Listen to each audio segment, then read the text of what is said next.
नमस्कार, मैं हूँ शिवनाथ झा, आर्यावर्त इंटरनेशनल.com के यूट्यूब चैनल अखबार वाला 001।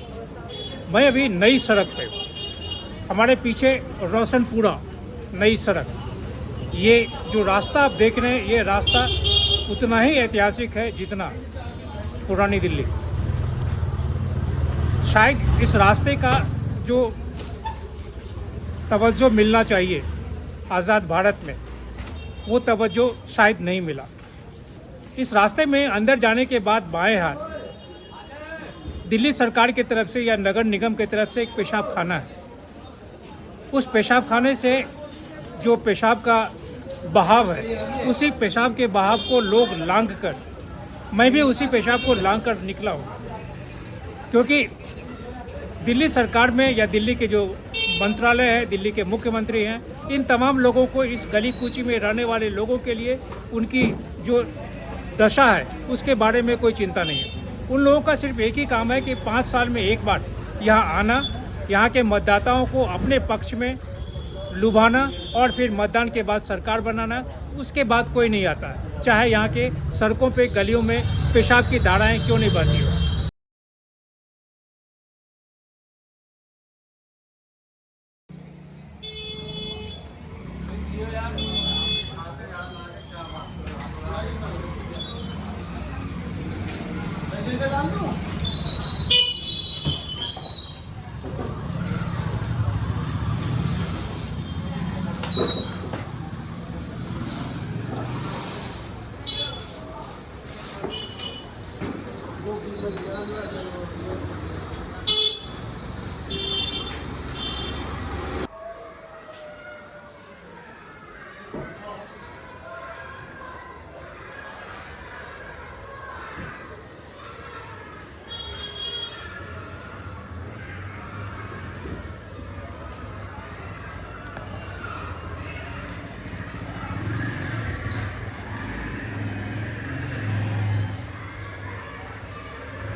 इस गली के बारे में जो विशेषता है वो ये है, इस गली में गौहर जान रहती थी। आज की जो पीढ़ी है गौहर जान को नहीं जानती होंगी। आज की पीढ़ी ही नहीं बोलेंगे, जो करीब 60-70 साल की उम्र में भी हैं, पुरानी दिल्ली की इन गलियों में रोज़ चहलकदमी करते होंगे, शायद वो भी नहीं जानते होंगे कि गौहर जान कौन थी। यह दुर्भाग्य है, क्योंकि आज़ादी की लड़ाई में, इस स्वतंत्र भारत में, स्वतंत्रता संग्राम में जब गांधी ने बिगुल फूंका था, महात्मा गांधी जब बिगुल फूंके थे, उस जमाने से में भी भारत में जो तवाइफ थे, चाहे वो दिल्ली की हो, मुंबई की हो, कलकत्ता की हो, कानपुर की हो, लखनऊ की हो, उनकी जो भूमिका रही उस आंदोलन में, उसमें एक अग्रणी भूमिका थी गौहर जान की। गौहर जान को समाज में लोग उस ज़माने में भी तवायफ कहते थे। आज की पीढ़ी तवायफ में और रंडी में फ़र्क नहीं समझता है।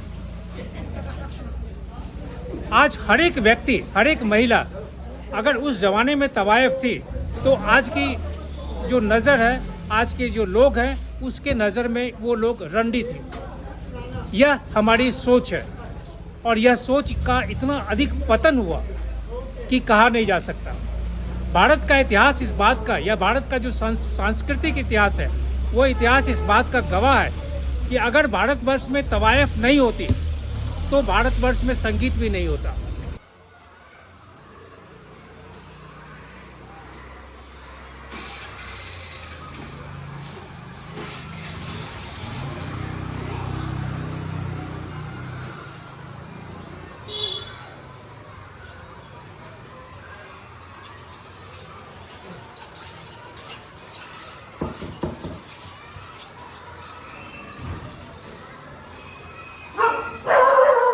आज के लोगों को, यहाँ तक कि जो पढ़ने लिखने वाले लोग हैं, पढ़े लिखे लोग हैं, उनको भी इतिहास से कोई मतलब नहीं। इतिहास से उतना ही मतलब है कि अगर कोई भी अखिल भारतीय स्तर पे अथवा प्रदेश के स्तर पे अथवा नौकरी के लिए कोई आवेदन कहीं दे रहे हैं और उसमें इतिहास कोई विषय है, तो उतना ही पढ़ना है ताकि परीक्षा पास करके नौकरी कर ले। यहाँ तक कि भारतवर्ष में जितने भारतीय प्रशासनिक सेवा, IAS, IPS, IRS या बड़ी बड़ी जो कुर्सियाँ हैं उस पर जो अधिकारी लोग बैठे हुए हैं, देश का शासन का बागडोर, प्रशासन का बागडोर उनके हाथों में है, वो भी अगर इतिहास को, चाहे मॉडर्न हिस्ट्री हो, चाहे एंशिएंट हिस्ट्री हो, मिडिएवल पीरियड का हो, अगर वो उन इतिहासों को पढ़कर परीक्षा दिए और परीक्षा में अव्वल आए, IAS, IPS, IRS बन गए, उसके बाद उनके लिए इतिहास का तवज्जो नहीं है। इतिहास के पन्ने को फाड़ के वो रख देते हैं, इतिहास का उनका कोई महत्व नहीं है। और अगर यही बात है तो इस पुरानी दिल्ली के इस नई सड़क पे और हमारे पीछे जाती हुई ये गली का आज जो हाल है वो हाल नहीं होता।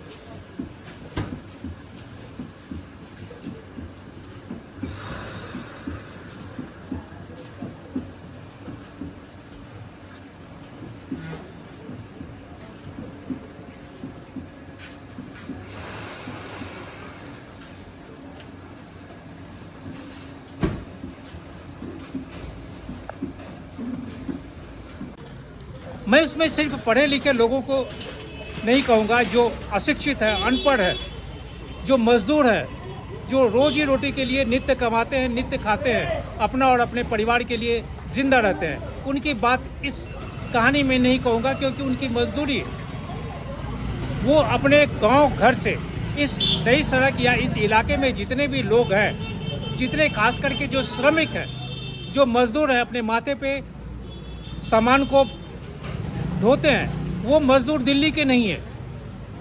वो मजदूर बिहार से, वो मजदूर बंगाल से, वो मजदूर असम से, वो मजदूर उत्तर प्रदेश के तराई इलाकों से यहाँ पलायित होकर आए हैं, क्योंकि वहाँ पे रोजी रोटी नहीं है। हाँ, सरकार के कागज़ में, सरकार के दस्तावेज पे, सरकार का जो बहुत बड़ा उनका विचार है, उस विचार में नौकरियाँ सृजित हो रही हैं, नौकरियाँ बढ़ रही, लेकिन हकीकत ये है कि जो डेली मजदूर, जो नित्य कमाने खाने वाले लोग हैं, उनको भी रोजी रोटी नहीं है।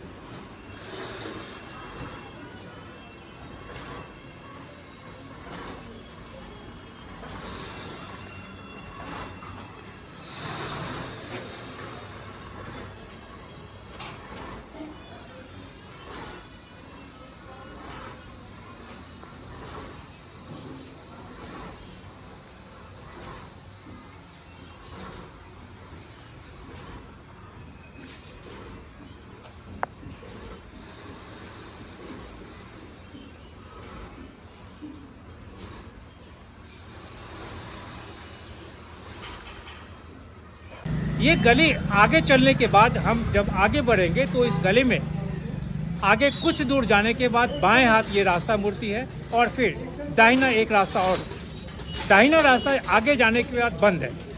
बाएं रास्ता में आगे कुछ दूर जाने के बाद एक छोटा सा मंदिर है, वो मंदिर भी काफ़ी पुराना है। उस मंदिर से दो रास्ता है, एक बाएं हाथ स्कूल के जो चार दीवारी है, उस चार दीवारी से होते हुए आगे निकलती है, और जो दूसरी गली है जो दाहिने तरफ जाती है, वो गली गौहर जान के घर तक जाती थी।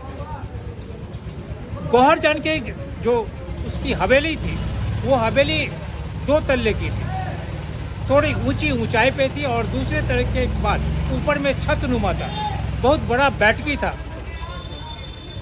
लेकिन आज कुछ नहीं है।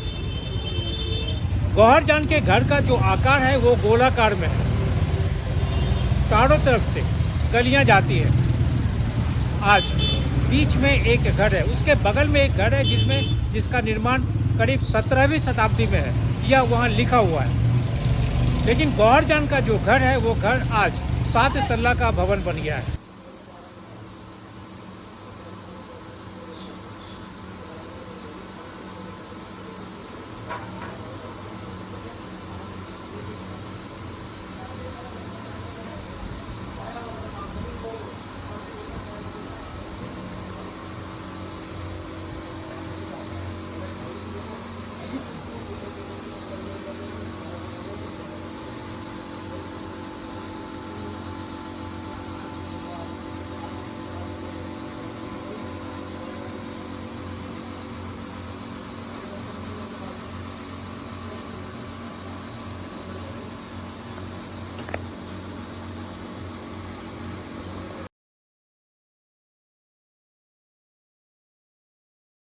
मैं अभी गौहर जान के घर के बाहर यहाँ सामने खड़ा हूँ।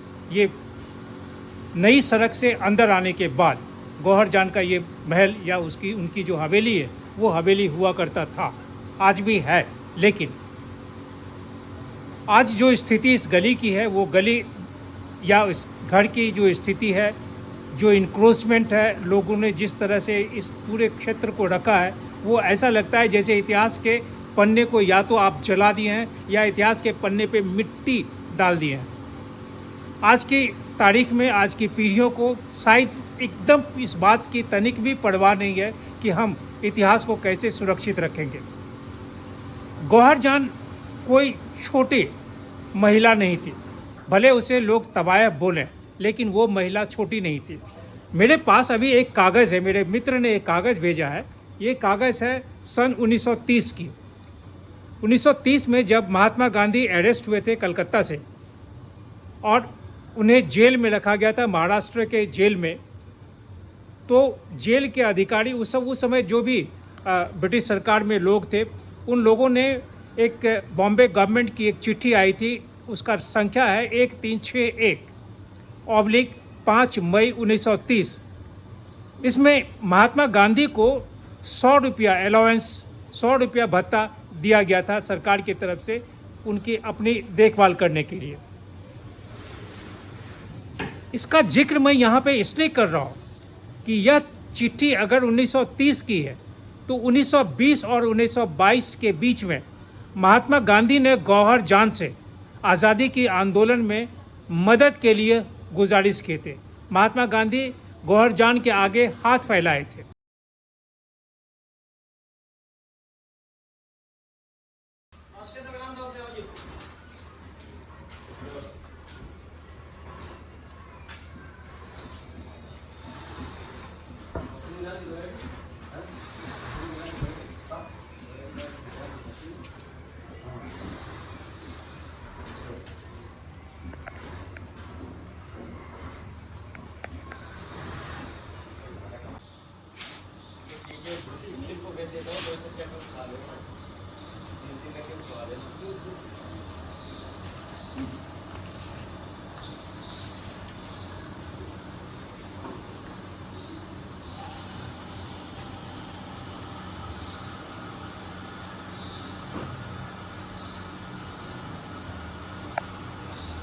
स्वाधीनता संग्राम की जो ये आंदोलन है, उस आंदोलन में हमें आर्थिक मदद कीजिए। यह बात आज भारत के इतिहास के पन्नों में भले मिट गया हो, लेकिन हकीकत यह है कि महात्मा गांधी गौहर जान के आगे हाथ फैलाए थे। लेकिन गौहर जान भी उनकी जो कद थी, भले लोग उन्हें समाज में तवायफ कहते हों, लेकिन उनका जो कद था समाज में, उनकी जो लोगों के साथ उठना बैठना या तत्कालीन ब्रिटिश सरकार या जो भी लोग थे, उन महकमे में उनकी जो पैठ थी, उनका जो वर्चस्व था, उस पैठ के कारण, वो अपनी पहचान के कारण महात्मा गांधी को कहे भी। गौहर जान का कहना था कि महात्मा गांधी को उन्होंने कहा कि मैं आपको पैसा दूंगा या पैसा दूंगी, मैं आपको आर्थिक मदद करूंगी, और यह मैं ही नहीं, हिंदुस्तान के तमाम शहरों में, चाहे दिल्ली हो, मुंबई हो, लखनऊ हो, इलाहाबाद हो, कलकत्ता हो, या जितने भी शहर हैं जहाँ तवायफें हैं, हिंदुस्तान की सभी तवायफ आपको इस पुण्य कार्य में, इस ऐतिहासिक जो आंदोलन चल रहा, आंदोलन स्वाधीनता संग्राम के लिए, हम इस आंदोलन में आपकी मदद करेंगे, बशर्ते इस मदद को लेने के लिए आपको मेरे घर आना होगा। यहाँ एक विचारधारा का, क्योंकि यह पक्का है कि महात्मा गांधी गौहर जान के घर नहीं आए।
साहब, आप तो गौहर जान के घर के या दीवार के बगल में आप रह रहे हैं। हाँ जी। और इस घर में जैसा कि आपने बताया कि तकरीबन आप चौथी और पांचवी पीढ़ी के हाँ। लोग हैं। जरा हमको विस्तार से बताइए कि गौहर जान का जो ये घर है, ये गली, इसके बारे में पहले। गौहर जान का राइट थी, ये बिल्डिंग उन्हीं की है, जो सामने बिल्डिंग है। मंदिर के आसपास जो है वो पूरा एरिया ये में पूरा कवर है, पूरा कवर है, गोल राउंड में पूरी कवर, ये उनकी ही बिल्डिंग थी। तो जब ये बग्गी में जाती थी, जो 4 घोड़ों की बग्गी थी, तो अंग्रेज़ों ने 2 बग्गी के घोड़े हटवा दिए थे। तो इनको जो है काफ़ी गलत महसूस हुआ, तो ये यहाँ से छोड़ के तो पलटी कलकत्ते चली गई थी। तो जब से इस गली का नाम गौहर जान थी, तो ऊँचा बीबी गौहर रख दिया गया। लेकिन गली की जो स्थिति है जी, उसको देख के मुझे तो रोना आ रहा है। क्यों ऐसा है? पुराने लोग हैं, वो तो कुछ तो बुजुर्ग है, जो पुराने से नई पीढ़ी आती रहेगी, वो पीढ़ी नहीं कुछ कर सकती, क्योंकि वातावरण ऐसा है। किराए पे लोग दे के चले गए, प्रॉपर्टी बेच के चले गए, तो कोई नई जनरेशन आ रही है, वो यहाँ रहना पसंद नहीं करती। जैसे उनकी जॉब हैं, जैसे काम है उनके, तो वो यहाँ आना पसंद नहीं करती, क्योंकि सब पे अपने वाहन हैं, तो वो यहाँ कहाँ खड़े करें। क्योंकि गौहर जान का ये जो हवेली है, ये हवेली नई सड़क से ज़्यादा दूर नहीं है, ये पास में ही है, एकदम पास में है। के अंदर कुछ अभी भी गौहर। और ये भी देखें तो जिस ज़माने में यहाँ पे रहती होंगी, उस ज़माने में यहाँ से जामा मस्जिद भी बहुत दूर नहीं है, पास में ही है। पास में ही लाल किला है। गौहर जान की जो भारत के इतिहास में नाम है, जी, वो नाम भी अपने आप में एक अजूबा नाम है। बिल्कुल। और वो अच्छी मददगार थी, गरीबों की मदद बहुत करती। और जब से ही हमारी जो है पीढ़ी चली आ रही है, तो हमारी ये कहने को 10वीं पीढ़ी भी मानते हैं कि 10वीं पीढ़ी हमारी चली आ रही है। इसी घर में? एक चौक में घर था हमारा। अच्छा। उसके बाद ये 39 में ये घर बना। अच्छा। वो हमने अपने भाइयों को दे दिया, तो मैं इसमें आ गया, इसमें ये 39 में बना था।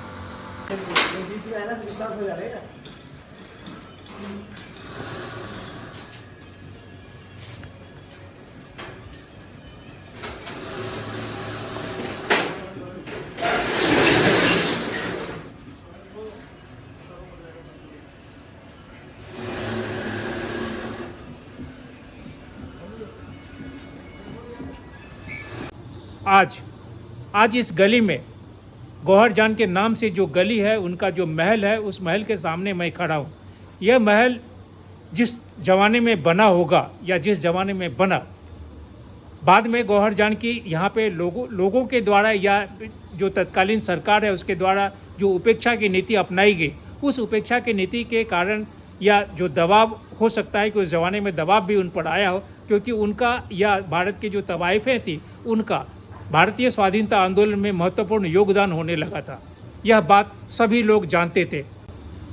परिणाम ये हुआ कि गौहर जान दिल्ली से या इस गली से निकलकर कलकत्ता चली गई। बाद में यह गौहर जान का यह भवन, यह विशालकाय भवन, कहते हैं, मेरे पास कोई जो दस्तावेज या कोई तथ्य नहीं है, लेकिन यह कहा जाता है कि इस भवन को टाइम्स ऑफ इंडिया ग्रुप के किसी एक सदस्य ने इस भवन को खरीदा था या फिर गौहर जान उन्हें देकर चली गई। आज जब इस गली में आया हूँ, इस गली की जो स्थिति है, छोटी छोटी इतनी सैकड़ों नहीं हज़ारों दुकानें हैं, दीवारें टूट रही है, दीवारों पे पेड़ पौधे निकल गए हैं। इस गली में सूरज की रोशनी शायद कभी आती होगी, शायद नहीं आती होगी, नहीं आती है। तो इसकी जो स्थिति है वो स्थिति बहुत ही दयनीय है। मैं यह नहीं कहूँगा, लेकिन यह कहना बहुत ही निहायत ज़रूरी है कि दिल्ली सरकार में या दिल्ली सल्तनत में जितने लोग बैठे हुए हैं, अंतरिम मंत्री, अधिकारी, पदाधिकारी, ये तमाम लोग अगर इस बात का दावा करते हैं कि वो दिल्ली शहर में इतिहास को या दिल्ली शहर के पुरातत्व को बचाने के लिए भरसक प्रयास कर रहे हैं, तो वो झूठ बोल रहे हैं। क्योंकि कैमरा कभी झूठ नहीं बोलता है और आंख कभी झूठ नहीं बोलता है। ये जितने भी अधिकारी, पदाधिकारी, मंत्री, विधायक, जितने भी लोग हैं, मैं दावे के साथ कहूँगा कि वो शायद इन गलियों में उसी समय आते होंगे जब उन्हें चुनाव का समय होगा या फिर वोट की बात होगी। अगर अपने निधि से, चाहे वो विधायक की निधि हो या सांसद की निधि हो, इन तमाम क्षेत्रों को अगर वो संपूर्ण रूप से बेहतर तरीके से विकास करते तो शायद इस इतिहास को बहुत अच्छी तरह से रखा जाता।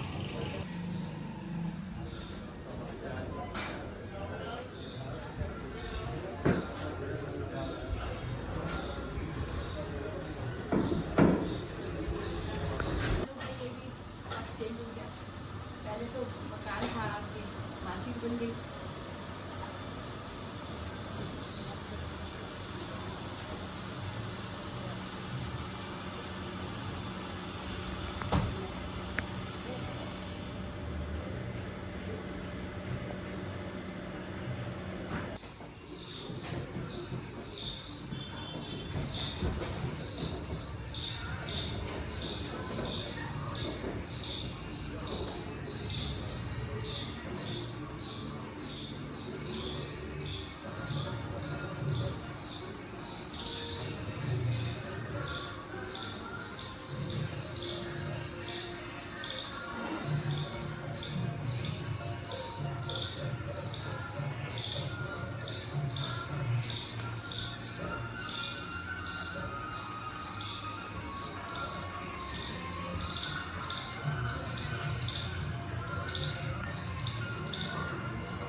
अभिषेक जी, आपकी जहाँ दुकान है, ये दुकान उम्मीद करते हैं कि गौहर जान के घर से हाँ 10 जी। कदम पे है। जी बिल्कुल। कितना जानते हैं और क्या कहना चाहेंगे आज की पीढ़ी को आप? सर मैं ये कहता हूँ कि जो आप दिल्ली 6 में खड़े हैं ना, यहाँ इतनी गलियाँ हैं कि हर गली का अपना एक इतिहास है। और ये दुकान मेरी 15 साल से है और इससे पहले गोदाम था। और आज आप जाएंगे अंदर, जो गौहर जान थी हमारी और वहाँ बावड़ी भी थी, आज उस सबका इतिहास ख़त्म हो चुका है।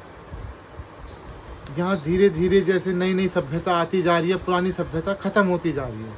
अब तो गौहर जान के घर को भी तोड़ ताड़ के ताड़ के गोदाम बन गए, मार्केट बन गई। जहाँ बावड़ी थी वो बंद कर दी गई है।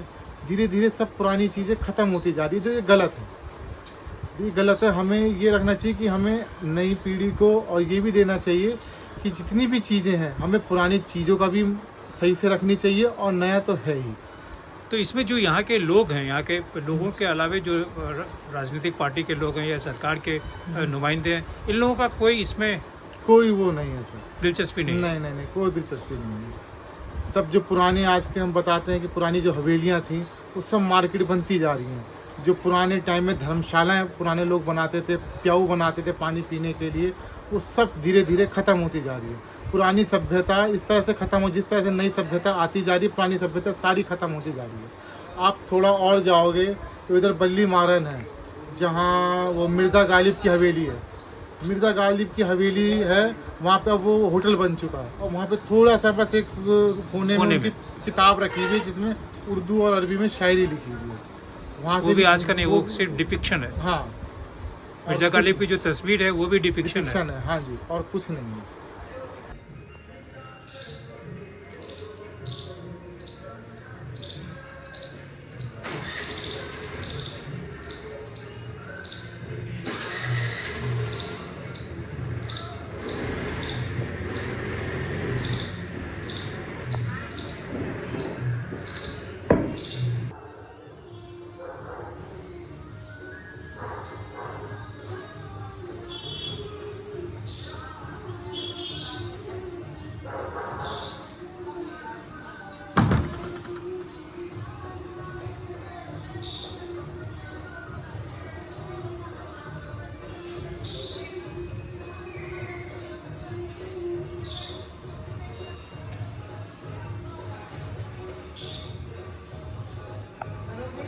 जहाँ मैं खड़ा हूँ यह नई सड़क है, और नई सड़क अपने जमाने से किताबों की दुनिया के लिए मशहूर था। यहाँ पे दिल्ली शहर में ही नहीं, भारत के किसी भी क्षेत्र से आने वाले जो पढ़ने वाले छात्र छात्राएं हैं, यहाँ आके किताब को ढूंढती थी, खास करके जो पुरानी किताबें हैं। और यहाँ पे बहुत सारी दुकानें थी किताबों की, जो यहाँ उन बच्चों की जो पढ़ने की भूख है उस भूख को पूरा करती। समय के साथ साथ जैसे जैसे बदलाव हुआ, आज किताबों की दुनिया यहाँ से सिमट रही है। आज यहाँ किताब बेचने वालों की जो संख्या है, जो पुस्तक विक्रेता है, वो उनकी संख्या कम हो रही है। अब यहाँ पे बहुत जो आधुनिक वस्त्र है, रेडीमेड गारमेंट्स या अन्य प्रकार के जो व्यवसाय हैं, वो व्यवसाय यहाँ पे आ रहे हैं। स्वाभाविक है कि जब व्यवसाय बदलेगा और व्यवसाय बदलने के साथ साथ लोगों की मानसिकता बदलेगी, वैसी स्थिति में यह उम्मीद करना कि यहाँ हम भारत का जो प्राचीन इतिहास है उस इतिहास को समेट के रखेंगे, यह कहना बहुत ही मुश्किल है।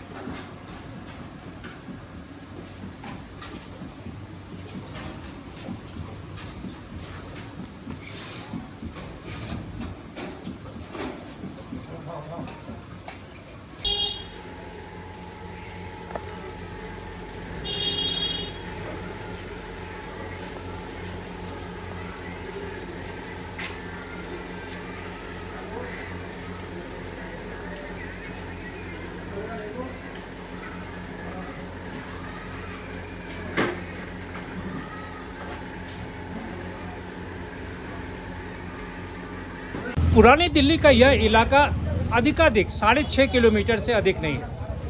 कहते हैं कि पुरानी दिल्ली का निर्माण मुगल बादशाह शाहजहां द्वारा शाहजहानाबाद के रूप में 1639 में किया गया। यह भारत के अंतिम मुगल बादशाह बहादुर शाह जफर की राजधानी भी थी। जफर को 1857 जंग आज़ादी के बाद 1858 में तत्कालीन ब्रिटानिया सरकार अधिकारियों ने उन्हें गिरफ्तार कर रंगून भेज दिया। जंग आज़ादी के दौरान वैसे अजमेरी गेट, कश्मीरी गेट के इलाके में तकरीबन 9644 यानी 9644 लोगों को मारा गया था। ये 9644 लोग मृत्यु को वर्ण किए थे आज़ादी के आंदोलन के दौरान। इस इलाके को बहुत अधिक क्षति भी हुई थी, लेकिन 1857-58 में जब भारत में विद्रोह हुआ स्वाधीनता संग्राम के बारे में, उस विद्रोह के दौरान यहाँ का जो चार दीवारी वाला क्षेत्र था वो उसको भी क्षति हुई, वो भी टूटा फूटा गया। आज यह इलाका एक तरह से खंडर के रूप में हो गया। यहाँ से रहने वाले जो बहुत पुराने लोग हैं, जिनकी पुश्तैनी यहाँ पे ज़मीन थी या पुश्तैनी मकान था, हवेली थी, वो सभी लोग या तो मृत्यु को प्राप्त किए या उनकी जो अगली और उससे अगली तीसरी चौथी पीढ़ी के वंशज हैं वो यहाँ रहना नहीं चाहते हैं। वजह भी है क्योंकि समय बदल रहा है और समय बदलने के साथ साथ शिक्षा के विस्तार के साथ बहुत तरह का व्यवसाय का क्षेत्र भी खुला। अब नई सड़क के दोनों तरफ जाने वाली गलियां, इन गलियों में आज की पीढ़ी नहीं रहना चाहती है।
आज गौहर जान की जो हवेली थी, उस हवेली के बारे में इस इलाके में रहने वाले लोग नहीं जानते। मैं उनके घर के नीचे था, वहाँ रहने वाले लोग जो आज किराएदार में है या और भी लोग हैं, उन लोगों से पूछा, कोई नहीं जानता। सभी लोग कहते हैं कि गौहर जान, अगर जो लोग हैं वो अगर वो कुछ बोलते हैं तो उनका कहना है कि गौहर जान तवायफ थी, वो रंडी थी। ये हमारी सोच है। हम पढ़ तो रहे हैं, हम किताब खरीद के, किताब छाप के, किताब पढ़ के बड़े हो रहे हैं, परीक्षा पास करके बड़े बड़े अधिकारी बन रहे हैं, लेकिन हमारी मानसिकता तवायफ में और रंडी में फ़र्क नहीं समझ पा रहे हैं। हम ये नहीं समझ पा रहे हैं कि तवायफ किसे कहते हैं और रंडी कौन है।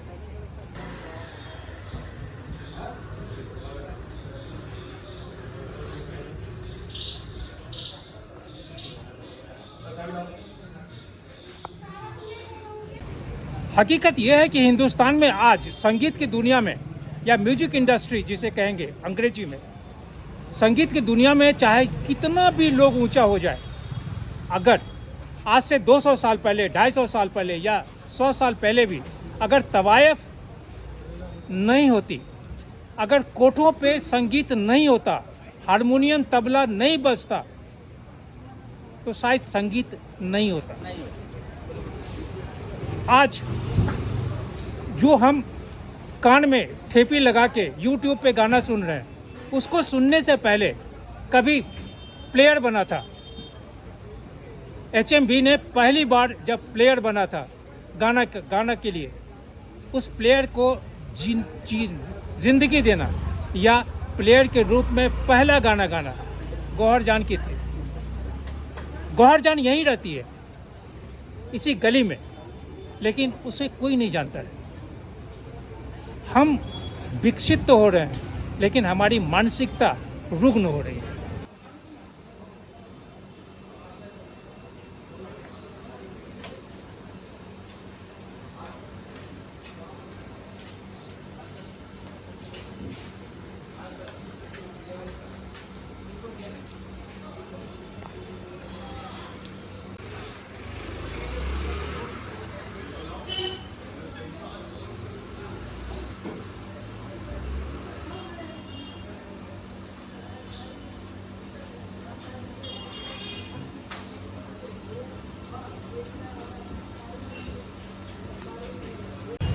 कहते हैं कि बीबी गौहर 1900 ईस्वी में के दशक में रिकॉर्डिंग कलाकार के रूप में अपार सफलता पाई थी। यानी आज से 124 साल पहले गौहर जान का सामाजिक और आर्थिक स्थिति उतनी ही बेहतर थी कि जब महात्मा गांधी ने स्वतंत्रता संग्राम के लिए या स्वतंत्रता आंदोलन जो चला रहे थे महात्मा गांधी, उस ज़माने में जब उन्होंने गौहर जान से समर्थन मांगा, आर्थिक मदद मांगा, तो गौहरजान ना नहीं की। उन्होंने महात्मा गांधी के कोष में दान देने के लिए सहर्ष स्वीकार की और वे आगे आई।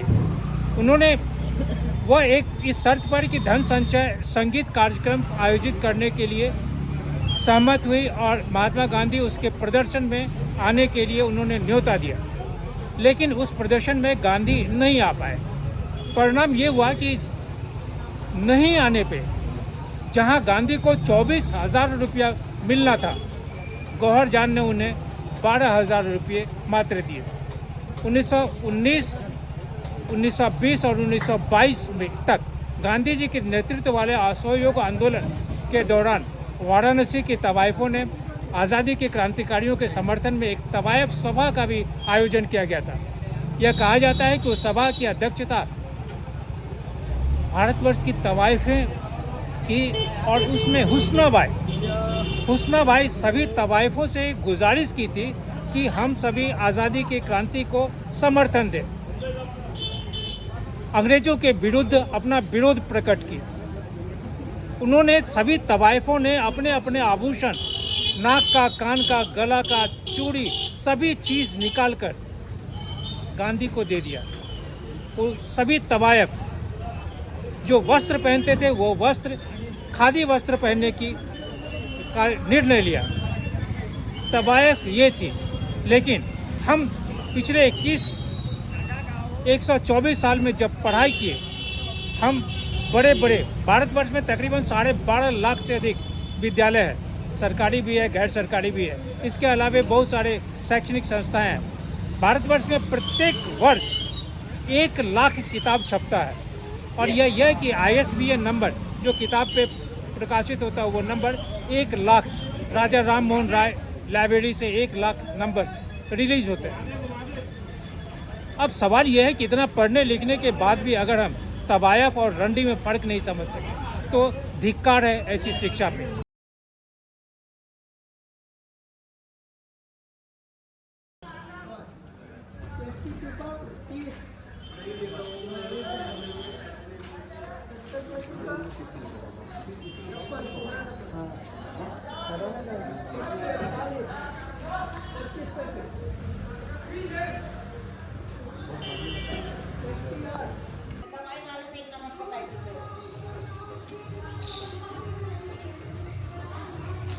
जान जाइएगा।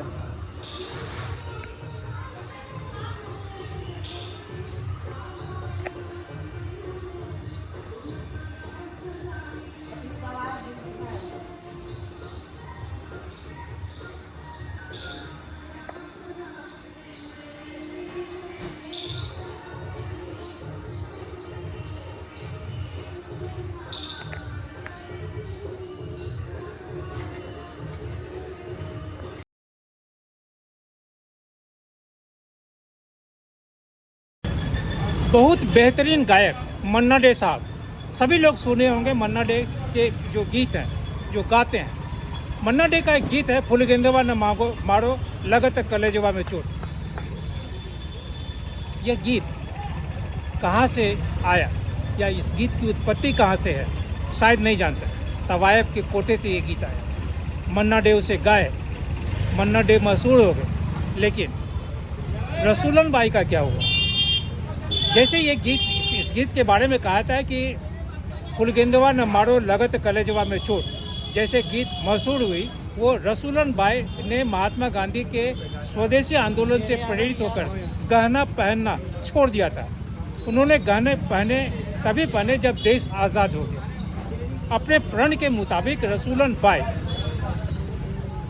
देश के आज़ाद होने के बाद ही शादी की। बाद में रसूलन बाई की संगीत को उनको नाट्य अकादमी से पुरस्कार भी मिला, सम्मानित भी किया गया। बनारस की प्रसिद्ध गली में जो दाल मंडी है, उस कोठे पे हुआ करता था। यहाँ गूंजने वाली जो घुंघरू की आवाज़ थी, झनकार थी, उससे अंग्रेजी हुकूमत हिल कर रह गया। यानी वेश्याओं की घुंघरू ने अंग्रेजी हुकूमत को हिला के रख दिया था। लेकिन आज दुर्भाग्य ये है कि नई सड़क, जब हम जामा मस्जिद से पीछे वाले इलाके से नई सड़क पे आते हैं, जो एक रास्ता हौस काजी की तरफ जाता है, दूसरा ये नई सड़क की तरफ, इसी नई सड़क में आगे 100 कदम पे गौहर जान का तवायफ गौहर जान का हवेली हुआ करता था। आज गौहर जान की हवेली को इतिहास के पन्ने से नेस्तो नाबूद कर दिया, कोई नहीं जानता है।